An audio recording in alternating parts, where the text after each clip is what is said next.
Pete Golding is absolutely feasted on mid to bad offenses this year. What is going to happen Thursday night? We'll see. It's the Locked On Ole Miss podcast.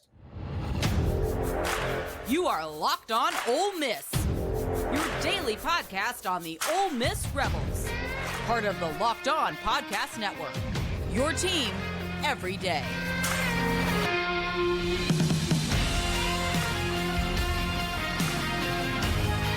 Hi, I'm Stephen Willis, and I'm likely the only person that you're going to hear from today that has had an office in the Manning Center and has worked in the national media for Yahoo Sports.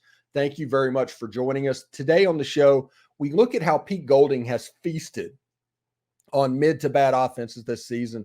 Every dayers know about how I feel about this game, and people trying to look cool by trying to care too much or trying to care less is dumb. As I mentioned, I am Stephen Willis, and this is the Locked On Ole Miss podcast, your daily podcast on the Ole Miss Rebels, part of the Locked On Podcast Network, your team every single day. We are free and available on all podcast apps and YouTube. Thanks for making the Locked On Ole Miss podcast your first listen every day, and a special hello to the everydayers who make this show what it is. These days, every new potential hire can feel like a high-stakes wager for your small business. That's why LinkedIn Jobs helps you find the right people for your team faster and for free. Post your job for free at linkedin.com/lockedoncollege. Terms and conditions apply. Pete Golding is absolutely feasted on mid to bad offenses this season. And it's interesting. I'm going to just give you a little run through of what's happened. Against Mercer this year, held him to 235 yards. Against Tulane with a backup quarterback, 342 yards. Against Alabama, 356 yards. Against Arkansas, 286. Against Auburn, 275. Against Vanderbilt, 229. Against Louisiana Monroe, 258. Feasted on mid to bad offenses this whole season. And this is the Alabama thing. It looks really good right now. This was the Alabama that you see at the moment. This is the Alabama at the beginning of the year when they were really struggling offensively. The number of play counts, you're sitting in the 60s and the 50s. They're doing a good job of keeping that number down. They're doing a good job of getting off the field. The problem that Ole Miss has had, especially defensively, is when they've ran up against teams that are extremely talented offensively, they've had trouble matching up, which tells you that what Ole Miss is doing defensively is a scheme thing. It isn't necessarily a talent thing. It isn't something where they can just out-talent the person that they're in front whenever the scheme is in the right place. No, it's at the point now where what they're doing is schematic stuff. You have stuff like John Saunders, Dejon Anthony, those guys really making plays. This is early in Suntarine Perkins. This is, Jared Ivey in the front line, the front four for Ole Miss is doing a pretty good job as well. But this right now is all schematically. They have good players. They can do what they need to do. This is schematically. So there's a chance that Ole Miss can see, and we've seen that this year, that Ole Miss's defense can get outmatched. But schematically, they're kind of where they need to be. And if you look at the Georgia Tech game, 474 yards. The LSU game, they give up 637. Against Georgia, they give up 611. And the second half of the Texas A&M game, they completely figured out matchups, figured out how to attack it, and it was at 457 yards for the game. Almost ended up winning that game, but talent-wise, you can see how it was problematic. You can see, against bad offenses, Pete Golding has not just given them hope, he's just choked the life out of them. To the point where it didn't matter so much even if the offense showed up, it wasn't going to happen. We talked about against Louisiana Monroe. Ole Miss played about as bad of an offensive first half as I have seen in the last 5 years from Ole Miss. It was atrocious. It was terrible. I mean, it was garbage. Let's just be real about it. But let's take a second, step back, and look at the defensive side of the ball. Even with the confidence that Louisiana Monroe got, nobody thought that Louisiana Monroe was going to score a touchdown unless a player slipped down and there was a bust. Ended up 35-3. That game was actually over when Ole Miss scored their first touchdown. Once it hit 14-3, it was absolutely over. And that was because of what Pete Golding does to offenses like this. They let their secondary play a certain way. They let their athletes play a certain way. And because of that, they're able to honestly just strangle the team out. And you see that against ULM and Vandy and Auburn and Arkansas and even Alabama, Tulane, and Mercer. I mean, most of the season, Pete Golding has, let's see, 5 games this season where he's given up less than 300 yards. As an Ole Miss defensive coordinator, just think about that. We live in a world where Wesley McGriff and Ole Miss giving up 31 points was a decent defensive performance for our team. We all remember that. We remember those days. Having 5 out of 11 games to where they've given up less than 300 total yards for the game is new territory. And I don't care what anybody says. Against LSU and Georgia, yeah, Ole Miss got outmatched. And against teams like that, they can because the defense is still building. You know me, I am all about system. I am system everything. But let me point out this. Ashanti Seastrunk was recruited by, I think, Mike McIntyre, maybe Wesley McGriff. But let's just say Mike McIntyre for the sake of this argument, to be a 3-4 middle linebacker. The end of that year, Matt Luke was let go, and they brought in DJ Durkin, who ran a 4-man front that was a little bit aggressive. They weren't that good. The next year, they completely switched systems to the drop 8 stuff. And you had that for like 2 years. And then they bring on Pete Golding, who runs a little bit of 3, a little bit of 4. They do a little bit different stuff. Ashanti Seastrunk has had 4 different systems in his times at Ole Miss. Everybody on this defense is not a perfect fit, but you're still putting up numbers like this against bad offenses. It's important when you're playing a team that is not good offensively that you don't give them any hope. And Mississippi State's going to do a job of scheming stuff up in this Egg Bowl. They are. Greg Knox realizes that the first 5 minutes, Mississippi State's going to be really jacked up, but they need to figure out a way to get energy and carry that over to the next 5 minutes and to the next 5 minutes and do that as much as you can for as long as you can until this is actually just a ball game to where they actually believe what can happen. I mean, every kick, opening kickoff, you need to be on onside kick watch. Every punch, you need to be on fake punt watch.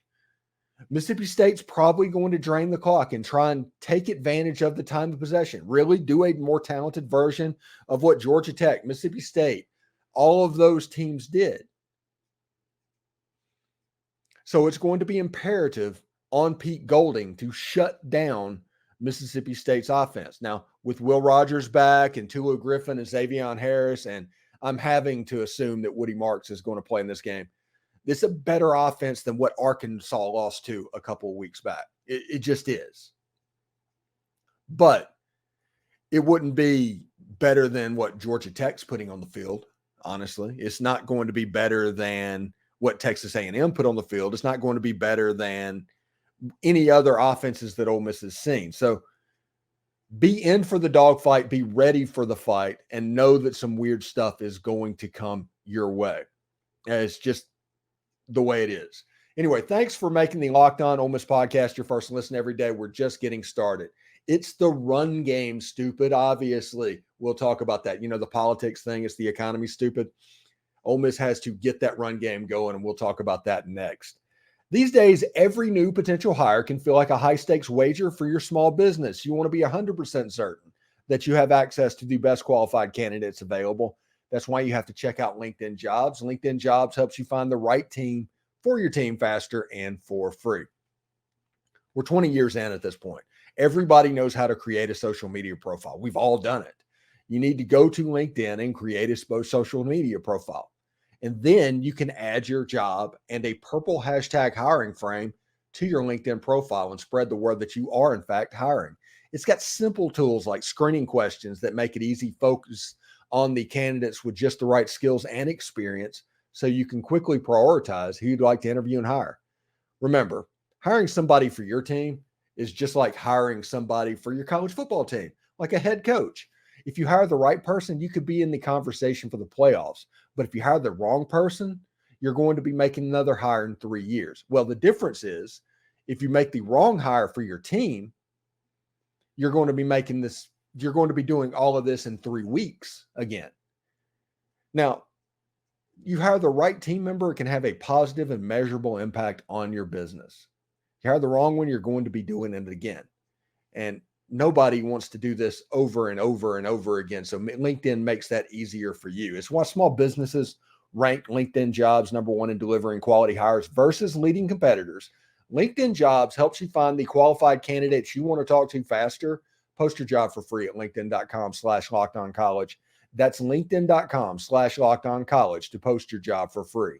Terms and conditions apply. Locked On has launched the first ever national sports 24/7 streaming channel on YouTube. Locked On Sports Today is here for you 24/7, covering the top sports stories of the day with local experts on Locked On, plus our national shows covering every league. Go to Locked On Sports Today on YouTube and subscribe to the first ever national sports 24/7 streaming channel. It's pretty cool. So the run game's stupid. We always talk about it. It's an obvious thing. You've seen Lane Kiffin whenever they go on the road, pack your defense, pack your run game. That is the way football works, and especially the way football works in the Southeastern Conference, when it's more often than not going to be a front seven type football game. You need to win the line of scrimmage. So pack your run game and all of that. If you can run the football and win that line of scrimmage, you're going to be in good shape, especially in a game like this when you're not just looking to win the game. You look like there could be an opening to kind of suck the will out of the other team. The other team is at the point where they hope they can win the game. They don't believe they're going to win the game. Ole Miss thinks they're going to win this football game. At least they should. They don't hope that they can win. So as soon as something bad happens, you can kind of take control. And just know that Mississippi State's going to come out with a ton of energy. Expect the unexpected. But like I said in the first segment, it's going to be up for Greg Knox and his interim job at Mississippi State to take that first 5 minutes of the game and turn it into the second 5 minutes of the game and turn it into the first quarter. And once you get somewhere in the second quarter, if you can get there and you have a football game, that is Mississippi State's goal. Ole Miss's goal needs to be for a kill shot. A kill shot early. Ole Miss can win the slow game that goes out through the whole thing. Understand that. But the easiest way for Ole Miss to win this game is by having an elite script, which they do from time to time, not beat themselves on the offensive line, do not turn the football over, and do not give artificial energy in that building. Do not give the cowbells a reason to get jacked up. Do not give the Mississippi State fans a reason to get jacked up. Don't go for it on fourth down in your own territory. You don't need to. You have the better football team. Punt the ball and make that offense drive the field. You can get a stop. Trust Pete Golding and that defense to get a stop. Do not go for a fourth down from your own 30-yard line. I don't care if it's 4th and 1. Because I'm going to be honest. Over the last 5 years, I've grown more anti go for it on fourth down. I just don't think people respect points enough in the way that they need to do it. And I'm sure it's all analytics or whatever. But when it comes to analytics, it's weird that you only hear about it. It's like, okay, that didn't work out. Well, the book told us to go. I mean, we had no choice. Or, somebody puts out some hokey rankings like, hey, it's our system. It's not their fault. It's their system. It's not their fault that it didn't get converted. It was analytics. And that has just become a crutch in our society at the moment as well. I'm pretty fired up about what Ole Miss can be in this game. And I think Ole Miss, like I said, the prediction I'm in my head is like 38-14, 38-17. That's what I think might happen in this football game. But you don't need to give artificial energy to the stadium, and you need to pack your run game. The way you can suffocate that building is through your defense, like we talked in the first segment. If you do the anaconda thing where the defense just kind of works and it gets into a punt competition, and then offensively, you run the football. You just completely take the will of the defense. That's going to lead to big plays. And all of a sudden, you're going to look up and it's 38-14 in the fourth quarter. And that is the easiest way to get forward in this game. Now, will it happen? I do not know. There's obviously a chance that Ole Miss could go out there and not play clean. They could turn the football over, and their offensive line play could be the great equalizer in this game. If they look like they did in the first half, nobody would be surprised how this goes. But if Ole Miss plays at its best and Mississippi State plays at its best, Ole Miss wins the football game. Ole Miss wins the football game and covers, honestly. Ole Miss goes to the Citrus Bowl or the New Year's Six with 10 wins and gets to play Penn State or Iowa or somebody like that. That is on the table for Ole Miss. This is a big game. If you are talking about as an Ole Miss player, you want to do things that haven't been done and you want to make history for your school, this game, you should be up for it. You should be ready to go. You have a chance to win the most games in a regular season or just in a season than any team in Ole Miss history. 11-2 is on the table. That'll require beating Mississippi State in Starkville and likely beating somebody like Iowa or Penn State, either in the Citrus Bowl or the New Year's Six. That is the path, and it can be done. I looked at the Action Network today. They had Ole Miss as a 14-point favorite in the Citrus Bowl, projected over Iowa. 14-point favorite in the biggest non-New Year's Six bowl game. 14 points. Doesn't that kind of tell you that Ole Miss probably doesn't belong in that bowl game? Would Missouri be a 14-point favorite over Iowa? I don't think they would. The Missouri that we saw against Florida definitely would. But that kind of tells you something, a 14-point favorite. But pack your run game, pack your defense. This is going to be important for Quinshon Judkins to get going. You need to affect those linebackers. You need to get them moving side to side. And I'm going to say an ugly word to some members of the Ole Miss fan base. We need to see the jet sweep this week. You need to get the linebackers moving side to side. You need to see the toss sweep. You need to replace the linebackers whenever they come up and rush. You need to make it to where the linebackers can't be right. Because my everydayers can tell you, one thing that I consistently say about this offense, when it's going well, it tortures linebackers. It's all about torturing linebackers. And it's going to be an opportunity to do just that. You know that those guys are going to come up. You know that they're going to try and impact the game by getting them close to the line of scrimmage. Understanding what they're going to do and affecting them, if they're playing towards the line of scrimmage, okay? If they're coming up like they want to double A gap blitz, that tells you moving side to side is going to be problematic for them. Moving into that wash. There's a ways that you can take advantage of what's going on. The best defensive players are Nathaniel Watson and Jett Johnson on Mississippi State's team. You need to figure out a way to affect what they do, make them to where they're half a step slow based on jet sweeps, inside zone, and the pass game going behind them, and just watch as the run game opens up. That's going to be key because this is a team that's going to be very susceptible to play action. Honestly, I am not team go for it on fourth down, okay? I am not team go for it on fourth down. Everybody knows that. But Ole Miss needs to do the hide play this game.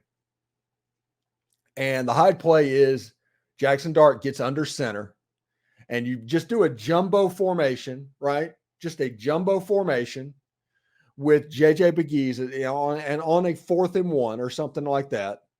and do the play action pass where it doesn't look like Jaxson Dart has the ball and throw the ball deep downfield to likely what's going to be a wide open wide receiver.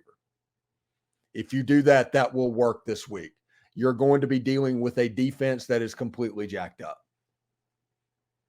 They are completely ready to flow. They are ready to go. A play like that will be effective against Mississippi State because every eye is going to be on Quinshon Judkins, either Ole Miss or Mississippi State. That is the key this game. Remember, Mississippi State had 15 tackles for loss last week. Ole Miss has to do a good job of rectifying that. And you're going to have all the energy that comes with the potential last game of the season and all that. And whether it's virtue signaling or not, it's going to happen the first 5 minutes. The key for Ole Miss is to stop that from happening. The key for Mississippi State will be from continuing it happening. It just kind of is what it is. Still more to come on Locked On Ole Miss, part of the Locked On Podcast Network, your team every day. Listen, people on both sides trying to minimize this game is so stupid. It's time we just own this game as a state, for better, for worse, because it's beautiful. We hit that next. Prize Picks is the largest daily fantasy sports platform in North America. That's the easiest and most exciting way to DFS, daily fantasy sports. You like my acronym work there? It's just you against the numbers. Instead of battling thousands of other players, including pros and sharks, you pick more than or less than 2 to 6 players in stat projections and watch the winnings roll in. And this season, with basketball season here, you can now pick combo projections across football and basketball from the Specials League, a league created specially for combo projections that include 2 or more players from different sports or league. For example, LeBron James and Travis Kelce at a 10.5 combo of 3-point field goals made and receptions. Also, do you want to play alongside some of Prize Picks' favorite players like rapper Meek Mill and comedian Andrew Schultz? You can now find community plays under the promos tab of the app to view entries from some of the biggest names in the Prize Picks community each week. Go to prizepicks.com/lockedoncollege and use code LOCKEDONCollege for a first deposit match up to $100. Go to prizepicks.com/lockedoncollege and use promo code LOCKEDONCollege for a first deposit match up to $100. It's daily fantasy sports made easy. Thanks for making the Locked On Ole Miss podcast your first listen of the day, and shout out to the everydayers. Locked On has launched the first ever national 24/7 streaming channel on YouTube. Locked On Sports Today is here for you and 24/7 covering the top stories of the day with local experts of Locked On, plus our national shows covering every league. For your second listen, go to Locked On Sports Today on YouTube and subscribe to the first ever national sports 24/7 stream. Be part of history. I think that's just cool, honestly. I'm really excited about that. All right, now, there is a trend amongst the Egg Bowl that you see. And honestly, it started with outsiders back in the Hugh Freeze, Dan Mullen stuff of just, you'll see it on Twitter from time to time. Just leave the trophy. Just, it doesn't mean anything and stuff like that. And it's stupid, honestly. It's honestly very stupid. If you hear somebody say that, they don't care about Ole Miss. It's one of those situations where they're playing on the rivalry and they're using you to get across an illustrated point of their outsider image. The Ole Miss Mississippi State game is a top 5 rivalry in the country. Without the Ole Miss Mississippi State game, Ole Miss is less noteworthy than before it. That game matters. It is. It does. It's a top 5 national rivalry, and it is because of kooky stuff. It's because of wild stuff, and it is time that Ole Miss fans embrace that. Okay, whether it's the piss and the miss or a wind blown back field goal or a ball get kicked up for an interception, weird things happen, and it's just a part of what this game is. Now, it goes back to what I said yesterday. The anything can happen and weird stuff is a trap designed by underdogs to bring the confidence level so the other team plays down to that level, because at the end of the day, the most talented team usually wins this football game. Just the way it is. It's not a situation where the bad team beats the better team more times than not. You might not cover. It might be closer than it appears, but winning outright, actually winning the game, doesn't necessarily happen unless you are the more talented team. This game on Thanksgiving has been really, really fun. It's been really, really good. And people are genuinely upset because of the fact that, I don't know, maybe it's on Thanksgiving night and they don't like covering that. Maybe it's a lazy thing. I don't know. But they do a contrarian thing where Ole Miss shouldn't care about Mississippi State, and that is not the truth. Just like Mississippi State should care about Ole Miss. Both of these teams should care about this game. The toxicity of this game, fantastic. I love it. It is part of what makes college football fun. The only thing that is weird about it is, in my opinion, and I think this is even okay, Mississippi State is actually upset because Ole Miss considers LSU a rival, because Mississippi State can't have two. They don't understand how you can have two. Everything about Ole Miss is all-encompassing. Ole Miss has two rivals, two legit rivals that has been developed over time. It's fine. It's great the way it is. And you look at what happens, and I'm going to bring this up real quick. This is from the SIP Central. I don't know who this is on Twitter, but he says, what's up with everyone trying to convince themselves that the Egg Bowl isn't a big deal and that one school cares more than the other? Who cares?